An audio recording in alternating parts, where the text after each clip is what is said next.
Hi there. This is Miss Alex, AJ's mom, and I would like to talk to you guys a little bit about the state of Ohio. Ohio is where I was born and where AJ visits quite a bit because we have family there. The capital of Ohio is Columbus. Columbus is a really big, beautiful city. It's actually the biggest city in Ohio, and there's so many things to see and do there. But the main important part of Columbus is that is where the state house is. So laws that are created for the state of Ohio, and when people want to talk to the politicians that are in charge of the state of Ohio, that all happens in Columbus. The name Ohio is a borrowed word from the Iroquois, meaning Great River. The Iroquois were a group of Native Americans, among other tribes, that lived in the area that became Ohio before European settlers came to the region.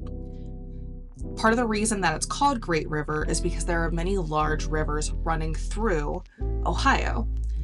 The nearest large river to where I am in Ohio is the Cuyahoga River, and this area is actually known as the Cuyahoga River Valley. And the river was very important to Ohio a long time ago because we had something called a canal system, and the canal system allowed for boats to actually move off of the main rivers and through large cities to help get goods back and forth and establish trade, which helped boost the economy and build up Ohio to be the large economy that it is today. The Ohio state flag is unique because it's the only state flag that is in a pendant shape, and it has a lot of different symbolic elements to it. The blue triangle represents Ohio's hills and valleys, while the stripes signify the state's roads and waterways. The 17 stars, grouped around the red and white O, symbolize Ohio's status as the 17th state to join the United States, and the O itself represents both Ohio and the Buckeye nut. Ohio became a state in the year 1803. Ohio's state bird is the cardinal because of its vibrant red feathers, its cheerful song, and the fact that it lives in Ohio year-round. That makes it a really special and recognizable symbol of our state. Did you also know that the state bird for Virginia is also the cardinal? So Ohio and Virginia share a state bird. The Ohio buckeye tree was designated as Ohio state tree in 1953. Primarily due to its historical and cultural significance.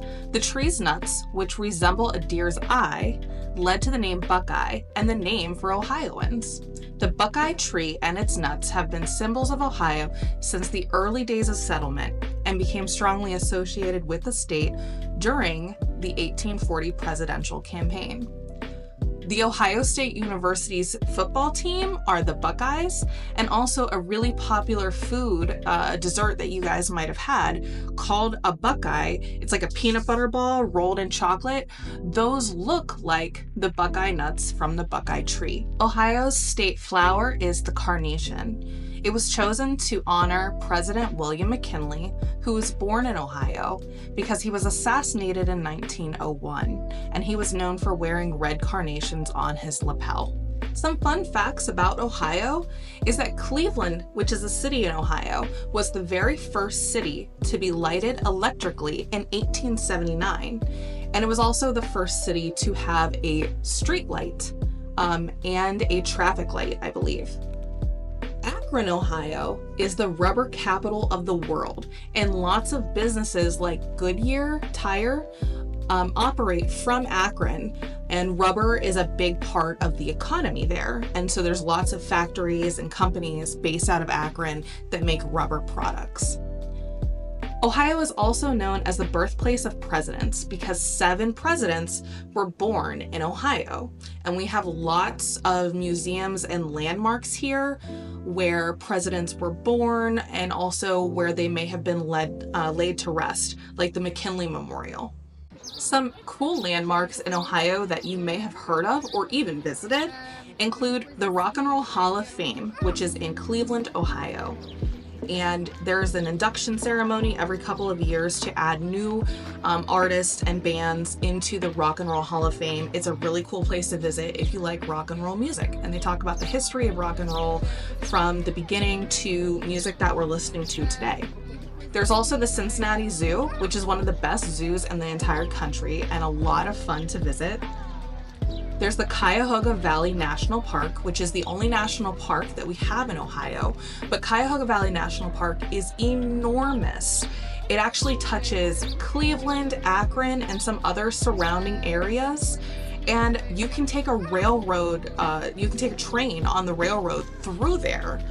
You can go all the way there and back. I've done it before, and it takes about 2 hours, but you see all kinds of different things there.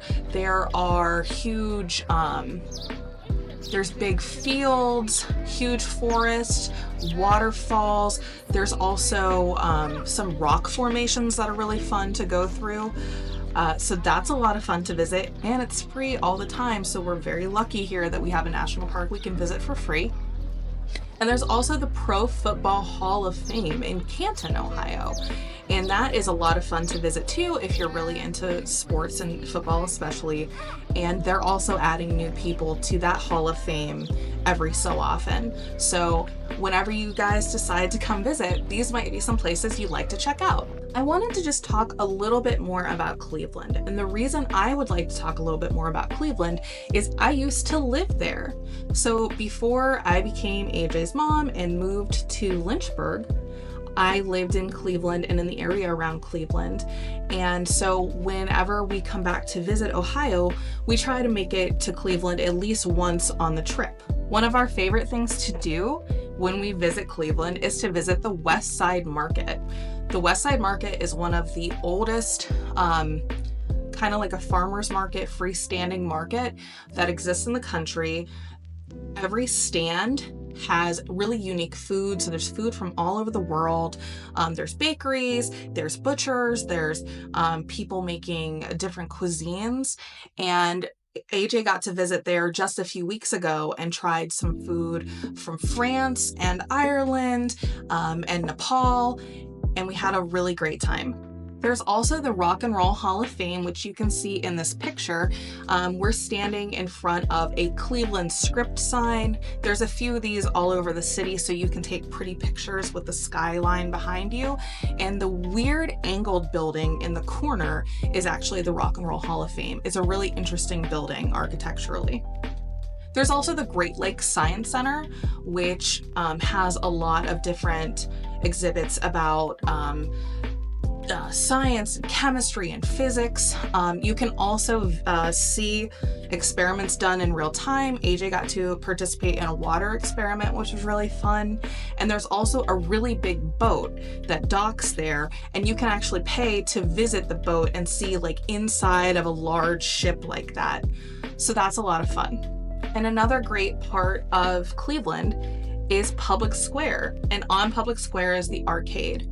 So Public Square is exactly what it sounds like. It's like the main square of downtown Cleveland. There's lots of businesses and restaurants and entertainment that takes place there. There's a place called Tower City, which is kind of like a mall, but it used to have a really famous music store in it. And we've been there for Christmas events. So all the pictures you see here are from when we went at Christmas time. There's also something called the arcade, and it's not like an arcade where you play games and win tokens. It's called an arcade, which is an older word for what we think of more like a mall today. So it's really beautiful. They've kept a lot of the architecture inside from when it was first built, so it looks really cool and old-timey. They decorate it really pretty for Christmas, but it's full of different shops, and also there's a hotel inside of the arcade. Thank you guys for spending some time learning about the state of Ohio.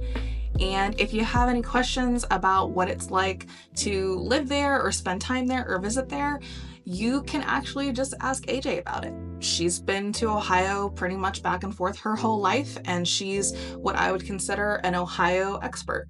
So hit her up with questions, and I will talk to you guys next time.